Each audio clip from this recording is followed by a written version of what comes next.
नमस्कार दोस्तों, हमारे ऑनलाइन क्लासेस में आपका स्वागत है। तो मैं आशा करता हूँ आप सब लोग घर पर होंगे, सुरक्षित होंगे और स्वस्थ होंगे। तो चलिए ज़्यादा टाइम ना गवाते हुए हम अपनी क्लास स्टार्ट करते हैं। और आज हम आपको साइंस पढ़ाने होंगे, जिसमें कि हम स्टार्टिंग करेंगे बायोलॉजी से। चलिए देखते हैं।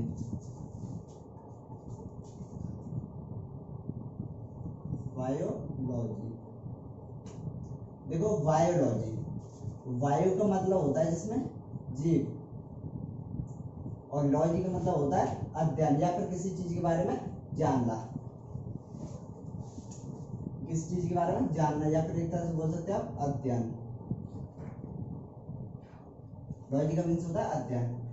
अच्छा, जब हम किसी चीज के बारे में जानना चाहते हैं या फिर पढ़ना चाहते हैं तो उसके बारे में तीन बातें बहुत जरूरी होती हैं। जैसे कि पहला कि उसकी खोज किसने की, दूसरा उसका निर्माण कैसे हुआ, तीसरा कि उसको जो शब्द था वो किसने दिया था।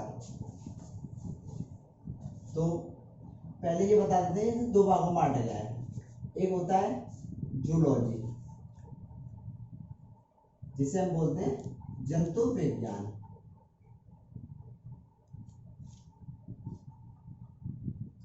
और दूसरा होता है बॉटनी,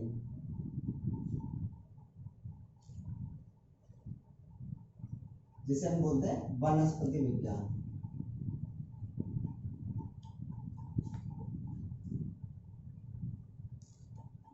तो ठीक है दोस्तों, अब मैंने जो कि तीन बातें बताई थी, तो उन्हीं तीन बातों को सबसे पहले बायोलॉजी पर देखते हैं। ये शब्द सर्वप्रथम किसने दिया था? सर्वप्रथम दिया था लेमार्क और ट्रेवरेनिज, दो वैज्ञानिक थे।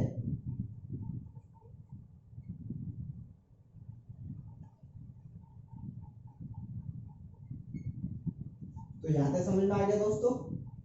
आगे देखिए, और इसका पिता किसे कहा जाता है? जो बायोलॉजी होता है यानी जीव विज्ञान, इसका पिता हम अरस्तु को कहते हैं। अरस्तु, अरस्तु का दोस्तों एक कथन था, और वह कथन क्या था? वह कथन ये था कि मनुष्य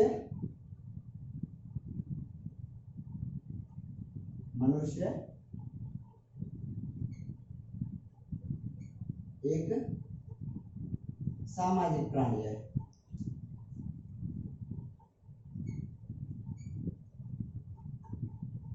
ये किसका कथन था? ये अरस्तु का कथन था। आगे अब थोड़ा सा बॉटनी के बारे में बता देते हैं आपको। बॉटनी, बॉटनी मीन्स वनस्पति विज्ञान। तो वनस्पति विज्ञान का जो पिता है वह थियोफ्रेस्टस को कहते हैं, यानी कि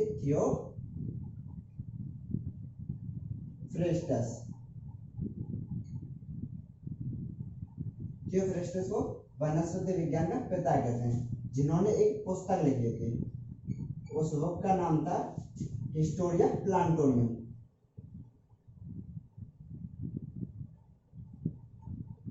हिस्टोरिया प्लांटोनियम,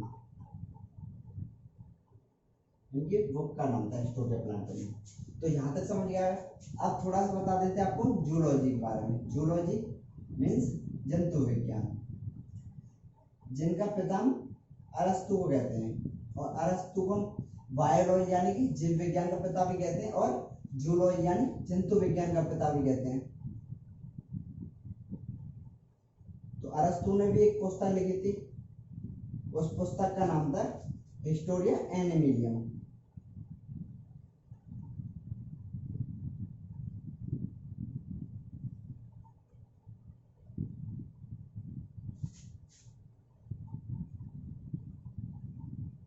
हिस्टोरिया एनिमिलियम। तो ये जो इन्होंने अरस्तु ने जो पुस्तक लिखी थी हिस्टोरिया एनिमिलियम, इसमें इन्होंने 500 जंतुओं के बारे में उल्लेख किया था। 500 जंतुओं के बारे में उल्लेख किया था। तो यहाँ तक आपको समझ में आ गया होगा। वैसे ज्यादा कुछ समझने योग्य है नहीं, जो भी हम पढ़ा रहे हैं उसका सारा डाउट हम साथ ही साथ क्लियर करते चल रहे हैं। अब देखिए, थोड़ा सा बता देते हैं आपको चिकित्सा विज्ञान के बारे में। चिकित्सा विज्ञान, जो चिकित्सा विज्ञान का हम पिता हिप्पोक्रेटस को कहते हैं, पिता हिप्पोक्रेटस,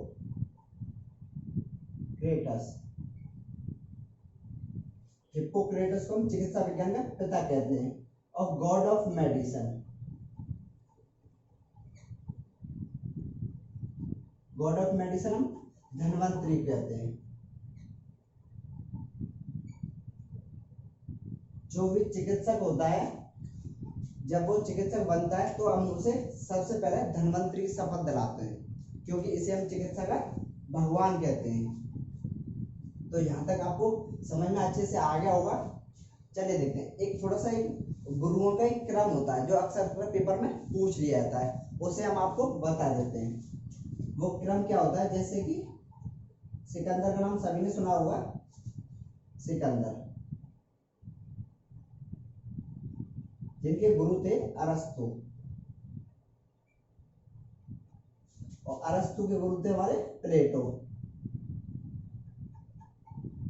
और प्लेटो के गुरु थे सुकरात। ये क्रम अक्सर करके पूछ लिया जाता है पेपर में, तो ये क्रम हमने आपको बता दिया है। चलिए इससे आगे बढ़ के और इसको मिटा देते हैं। अगर आपको ये नोट करना है तो आप वीडियो को पॉज करके नोट कर सकते हैं इसे। अब देखो, जीव विज्ञान, जीव विज्ञान यानी कि जीव के बारे में अध्ययन। जब हम जीव के बारे में अध्ययन करेंगे तो मैंने 3 चीज बताई थी, एक उसकी खोज किसने की, दूसरा उसका निर्माण कैसे हुआ, और तीसरा उसे शब्द किसने दिया। तो 2 चीजें तो हमने आपको बता दी। अब तीसरा देखते हैं उसका निर्माण कैसे हुआ, किसी भी जीव का निर्माण कैसे होता है ना। तो चलिए देखते हैं। एक होता है कोशिका, कोशिका,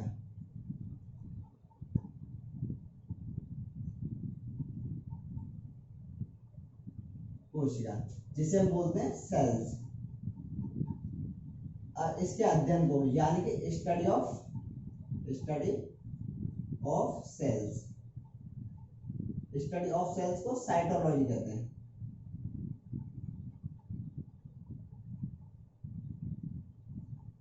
स्टडी ऑफ सेल्स साइटोलॉजी कहते हैं, यानी कि कोशिका के अध्ययन को साइटोलॉजी कहते हैं। अब देखिए, कोशिका से जीव की उत्पत्ति या जीव का निर्माण कैसे हुआ है, ये हम आपको बताते हैं। सबसे पहले बताते हैं कोशिका होती क्या है। यह सभी जीवधारियों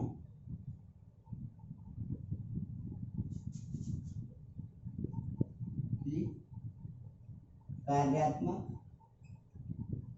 व संरचनात्मक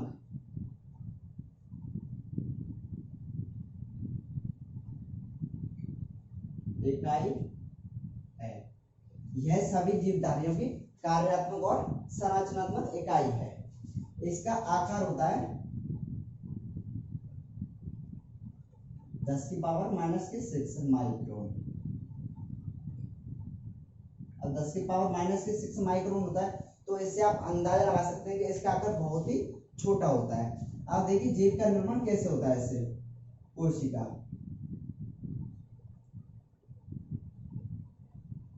ऊतक,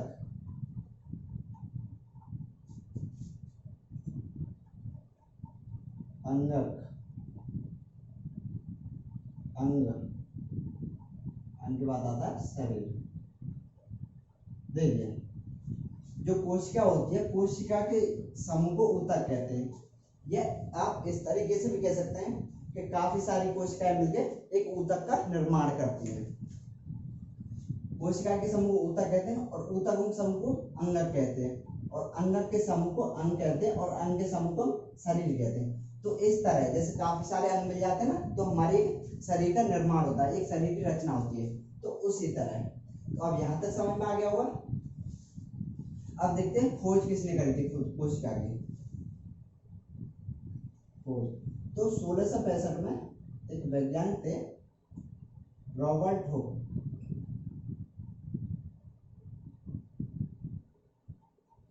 रॉबर्ट हुक ने लकड़ी के कारक में, लकड़ी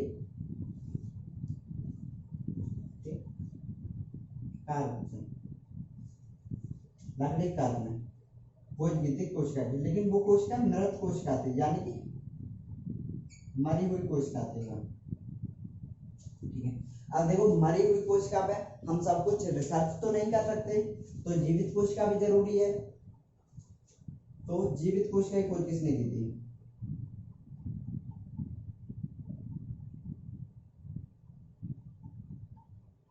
एक वैज्ञानिक थे जिनका नाम था एंटी वॉन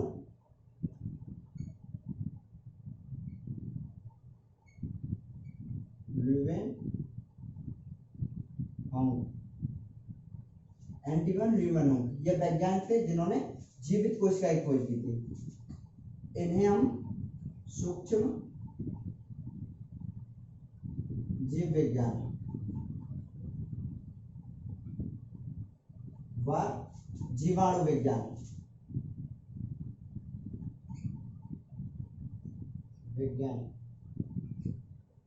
का पिता कहते हैं।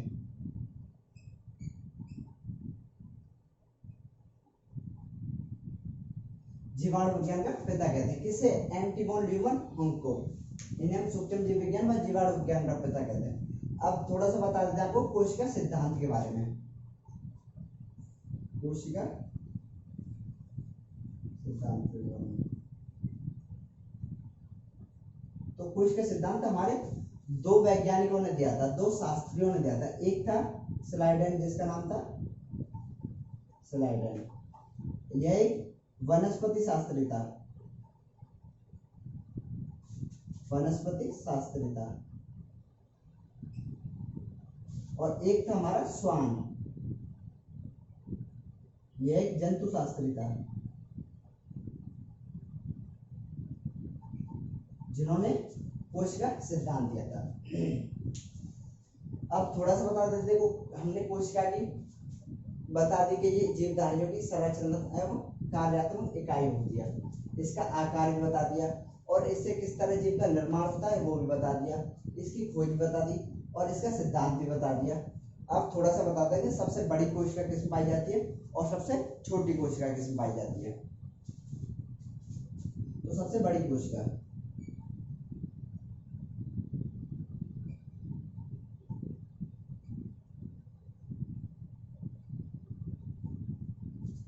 शुतुरमुर्ग के अंडे में पाई जाती है।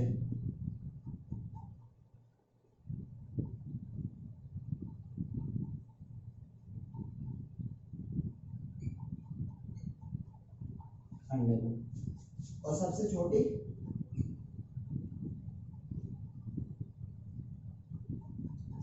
पाई जाती है माइकोप्लाज्म में।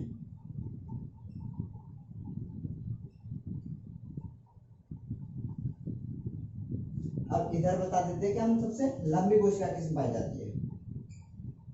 सबसे लंबी, तो सबसे लंबी पाई जाती है तंत्रिका तंत्र में।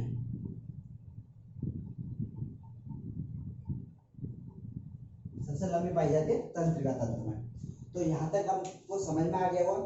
अब इससे आगे पढ़ने के लिए हम इसे साफ करते हैं।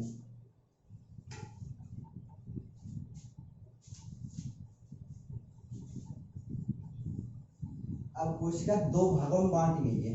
या तो आप ऐसे कह सकते हो कोशिका के दो भाग होते हैं, या फिर ऐसे कह सकते हो कोशिका दो प्रकार की होती है, और वो दोनों टाइप हम आपको बता देते हैं क्या किसमें कैसी कोशिका पाई जाती है और किसमें कैसी। तो देखिए कोशिका के दो भाग होते हैं।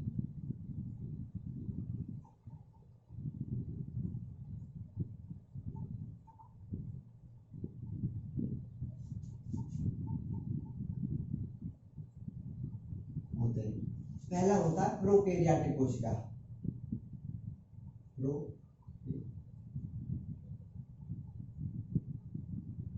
प्रोकैरियोटिक कोशिका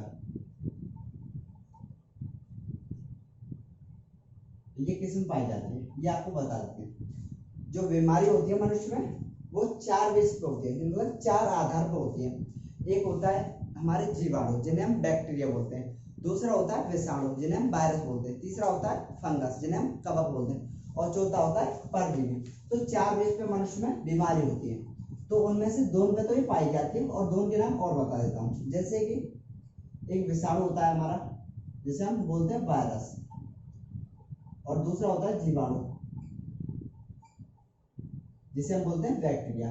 तीसरा होता है बैक्टीरिया फेज, बैक्टीरिया फेज। इसमें ये एक जीवाणु होता है, इसमें भी पाई जाती है। और एक होता है नील हरित शैवाल, नील हरित शैवाल। तो आदि, इन सभी में आदि में पाई जाती है।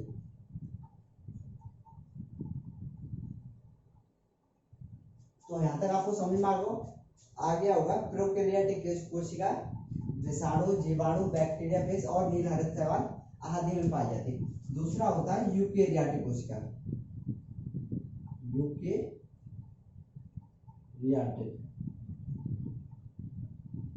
कोशिका, अब देखो ये किसमें पाई जाती है? यह सभी जंतु व वनस्पतियों में पाई जाती है।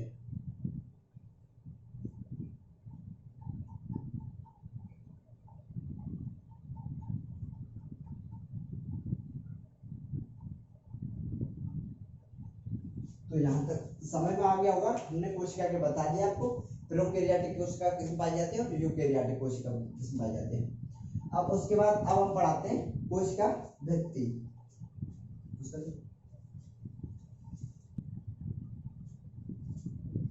तो अब हम कोशिका के भाग बता दिए, अब थोड़ा सा बता दें आपको कोशिका के अंग। जैसे मनुष्य के अंग होते हैं, आंतरिक अंग होते हैं, कुछ बाहरी अंग होते हैं। आंतरिक अंग जिन्हें हम देख नहीं सकते, जैसे कि हमारा लीवर होगा, किडनी होगा, हृदय होगा, और आहार नाल, छोटी आंत, बड़ी आंत, ऐसे जो अंग होते हैं मनुष्य के बाहरी अंग होते हैं, जैसे आंख, नाक, कान, मुंह, ऐसे आंतरिक अंग होते हैं। तो हर एक का अंग का कार्य एक निश्चित होता है। तो वैसे ही कोशिका के भी अंग होते हैं, कुछ आंतरिक अंग होते हैं, कुछ बाहरी अंग होते हैं। तो हर एक अंग का कार्य निश्चित दिया होता है। चलो हम आपको बता देते हैं वो।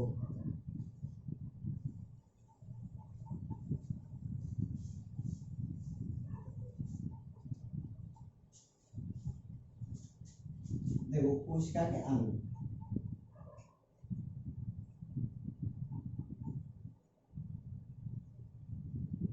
या फिर ऐसे बोल सकते हो आपने कोशिकांग।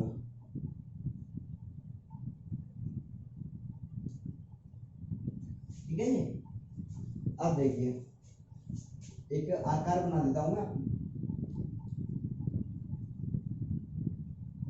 ये हो गया इसका केंद्र कोशिका का। अगर केंद्र के अंदर पाए जाएंगे तो उन्हें हम बोलेंगे आंतरिक अंग, और जो यहाँ पे पाए जाएंगे उन्हें बोलेंगे बाहरी अंग। जैसे कि केंद्र में क्या क्या अंग पाए जाते हैं? डीएनए, आरएनए,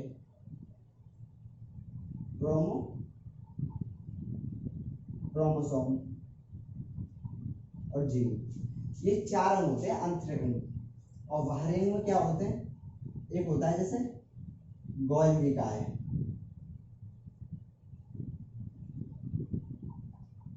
ऐसे एक और होता है लाइसोसोम,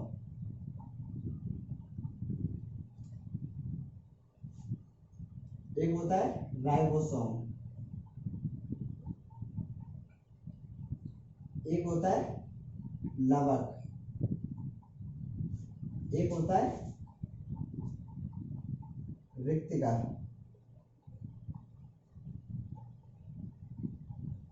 फिर उसके बाद होता है माइटोकॉन्ड्रिया।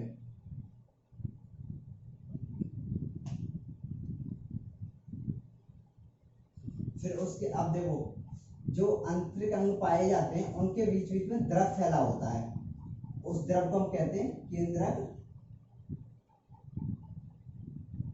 द्रव। ऐसे ही द्रव एक बाहरी अंगों के बीच फैला हुआ होता है, उसे हम बोलते हैं कोशिका द्रव है।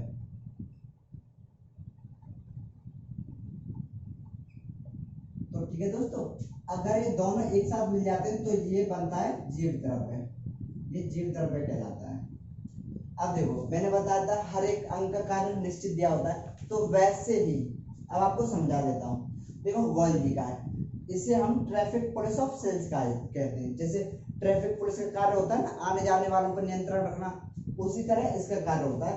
जो कोशिका जो हम ग्रहण करते हैं और क्या हम निकालते हैं, उन आने जाने जो हमारे शरीर में आने जाने वाले पदार्थ होते हैं उन पर नियंत्रण रखता है। ऐसा होता है लाइसोसोम। अब लाइसोसोम से क्या होता है, इसे हम आत्महत्या की थैली कहते हैं। यानी कि ये कोशिका का विभाजन करता है, खुद तो मर जाता है और दूसरी कोशिका का निर्माण कर देता है, इसीलिए बोलते हैं हम इसे आत्महत्या की थैली। राइबोसोम होता है, ये क्या होता है, इसे हम कोशिका का वो इसे हम प्रोटीन की फैक्ट्री कहते हैं। ये प्रोटीन का संश्लेषण करता है, इसलिए हम इसे प्रोटीन की फैक्ट्री कहते हैं।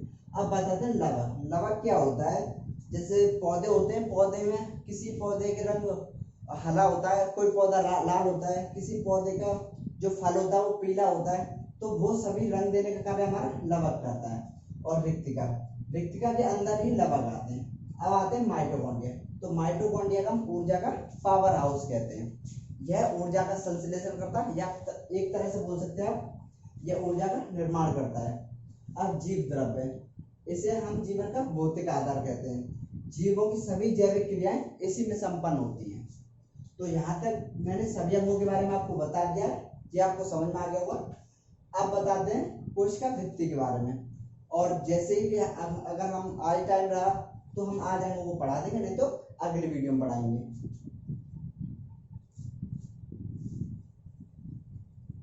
इतना हमने थोड़ा बेसिकली थोड़ा बता दिया है, और ज्यादा डिटेल में एक एक अंग के बारे में समझाना पड़ेगा, लिखाना पड़ेगा, नोट कराना पड़ेगा आपको। अब देखते हैं कोशिका भित्ति क्या होती है। जैसे एक कोशिका होती है, जैसे मान लो एक कोशिका होती है, इसके ऊपर एक ऐसे कवच से चढ़ा होता है। जैसे आपने पेड़ देखा, पेड़ तो पेड़ के ऊपर एक कवच चढ़ा होता है ना, जिसे बोलते हैं इतना मोटे टाइप का, पेड़ की खाल के टाइप का होता है, उसे हम बोलते हैं कोशिका भित्ति। एक तरह से बोल सकते हैं जैसे कि पेड़ की छाल भी बोल सकते हो, पेड़ की छाल, या पेड़,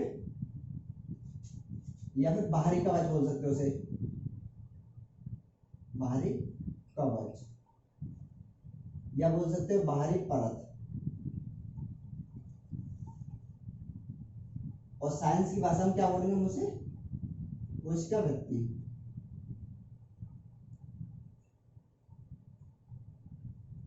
तो ठीक है, अब देखिए कोशिका भित्ति बनी किसकी होती है। आपको ये तो समझ में आ गया कि कोशिका भित्ति किसे कहते हैं हम, लेकिन ये समझ में आया कि कोशिका भित्ति किसकी बनी होती है। तो ये और आपको बता देते हैं, यह अंतःप्रद्रव्य जालिका और जीव द्रव्य से निकलने वाले पदार्थों से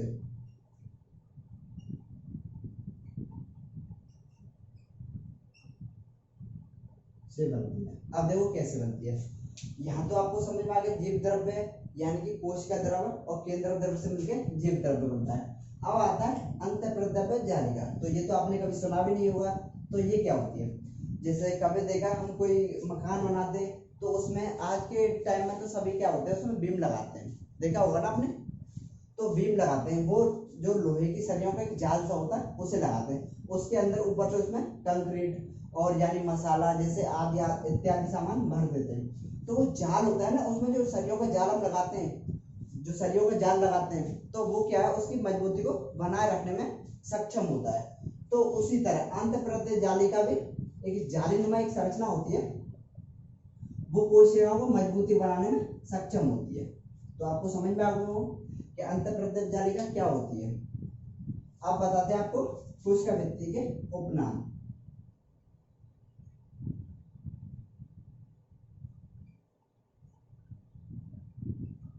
ये अन्य नाम व उपनाम। देखिए एक होता है सेल्यूलोज, नाम तो सुना होगा आपने, सेल्यूलोज, यह एक कार्बन शर्करा भी है, यानी कार्बोहाइड्रेट भी है। इसको पीसकर इसे पीसकर लुगदी बनाते हैं, इसे पीसकर लुगदी बनाते हैं। और दूसरा होता है लुगदी, तो समझ में नहीं आया आपको? तो लुगदी मतलब कागज, अब तो समझ में आ गया। अब देखो दूसरा होता है काइटिन, जो आपने वो सुना है बीमारी 4 बेसिस पे होती है, बताया था मैंने। तो जिनमें जो एक होता है कवक, तो कवकों की कोशिका वृद्धि,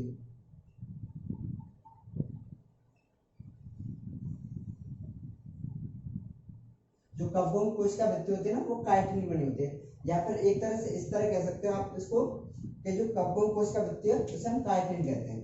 एक होता है पैक्टिन, कीटों के बाह्य कंकाल को पैक्टिन कहते हैं। कीट तो सुना होगा, छोटे छोटे जो कीड़े होते हैं उन्हें बोलते हैं कीट।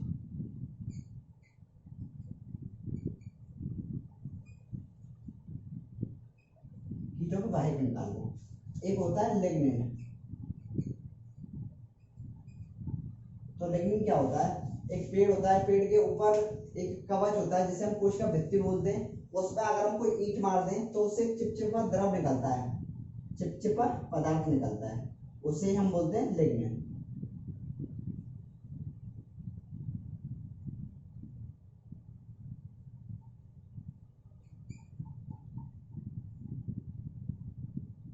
तो ये भी समझ में आ गया। अब एक और कोशिका वृत्ति होती है जाइलन। जाइलन ये क्या होता है कि कोशिका समूह को हम ऊतक कहते हैं। तो ऊतकों की जो कोशिका वृत्ति होती है उसे हम जाइलन कहते हैं, ऊतकों की कोशिका वृत्ति।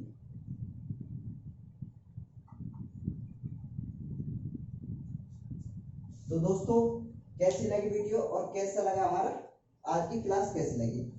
जैसी भी हो, अगर इसमें कोई कमी रह गई हो तो आप उसे कमेंट सेक्शन में हमको कमेंट करके बता सकते हैं, और आपका कोई भी डाउट हो उसे भी बता सकते हैं, ताकि हम अगले वीडियो में आपका सुधार कर सकें। Thank you.